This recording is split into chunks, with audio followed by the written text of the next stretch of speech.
আপনারা খেয়াল করবেন, স্বাধীনতা পরবর্তী সময়ে বাংলাদেশের সংসদে ব্যবসায়ীদের পদ অনেক কম ছিল। ব্যবসায়ীরা সংসদে যায় রাজনীতি করার জন্য নাকি ব্যবসা করার জন্য সেটা বুঝতে হবে। ব্যবসায়ীরা যখন সংসদে বসে আইন প্রণয়ন করে, সেই আইন প্রণয়ন করে ব্যবসার সুবিধার জন্য, এবং সেইটা না বুঝলে আসলে আমরা অনেক জায়গায় বুঝবো না।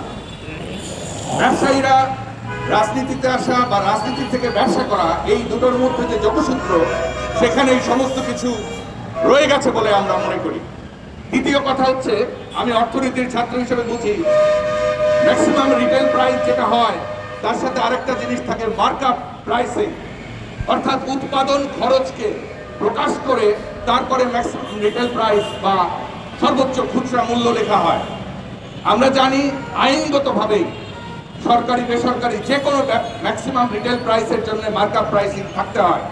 আপনারা দেখবেন 8 টাকা 10 টাকার পানির বোতল 20 টাকায় বিক্রি হয়, 5 স্টার হোটেল বা হোটেল ভেদে সেটা 50 টাকা 100 টাকা। অর্থাৎ ম্যাক্সিমাম রিটেল প্রাইস বা সর্বোচ্চ খুচরা মূল্য এক ধরনের মরীচিকা, যার মাধ্যমে এই দেশের মানুষকে সবচেয়ে বেশি শোষণ করা হচ্ছে। আজকে থেকে আমরা আন্দোলনের ডাক দিতে চাই, এখন থেকে মার্কআপ প্রাইস ঘোষণা করতে হবে, যাতে ব্যবসায়ীরা মার্কেট প্রাইস যখন ঘোষণা করবে, আইনগতভাবে সেই ঘোষণাপত্র যখন থাকবে, তখন তার সাথে মিলিয়ে ক্রেতারা ঠিকই বুঝতে পারবে যে তাকে কত টাকা প্রফিট দেওয়া হলো। এই প্রফিট ইচ্ছামতো করার জন্য এখন যে শুধুমাত্র খুচরা মূল্য লেখা হয়, সেটা আসলে অবৈধ না হলে আমরা ভোক্তারা কোনোদিনই বুঝতে পারবো না আমাদেরকে কোথা থেকে ঠকানো হচ্ছে। এই দুটো কথাই আজকের এই দিনে বলতে চাই। ব্যবসায়ীরা এইভাবে খুচরা মূল্যকে যে কোনোভাবে বসিয়ে নিচ্ছে সরকারের কাছ থেকে। আপনারা দেখেছেন, তেলের মূল্য বাড়ানোর জন্য তারা যে মিছিল করেন, আস্তে করে একটা প্রেস রিলিজ হয়, তেলের মূল্য আগামীকাল থেকে 10 টাকা বেড়ে গেল। কিন্তু কেন বাড়লো, কোথায় বাড়লো, কিভাবে বাড়লো? আবার তেলের মূল্য যে আন্তর্জাতিক বাজারে কমে, সেই খবরটা কিন্তু আসে না। কিন্তু মার্কআপ প্রাইসিং এর প্রতি যদি জনগণের আস্থা থাকে, মার্কআপ প্রাইসকে যদি জনগণ বুঝতে শেখে, তাহলে ঠিকই খুচরা মূল্যের সাথে মার্কআপ প্রাইসের পার্থক্য বুঝে ন্যায্য অধিকার বুঝতে পারবে।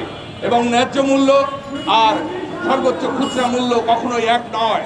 ন্যায্য মূল্য হচ্ছে মার্কআপ প্রাইসের সাথে তুলনা করে যে মূল্যটা নির্ধারণ করা হয়। কাজে আজকের এই আন্দোলনে এই ধরনের যে আমরা পরিস্থিতি দেখতে পাচ্ছি, সেটি শুধু আব্দুল জব্বার নয়, এটা ক্রেতাদের উপরেও হয় এবং হবে যদি আমরা সচেতন না হই। সচেতনতা মানে শুধু একটা মিছিল মিটিং নয়, যথেষ্ট পরিমাণে, বিশেষ করে যারা এখানে তরুণ আছেন, তারা অবশ্যই এই বিষয়গুলোকে সামনে আনবেন।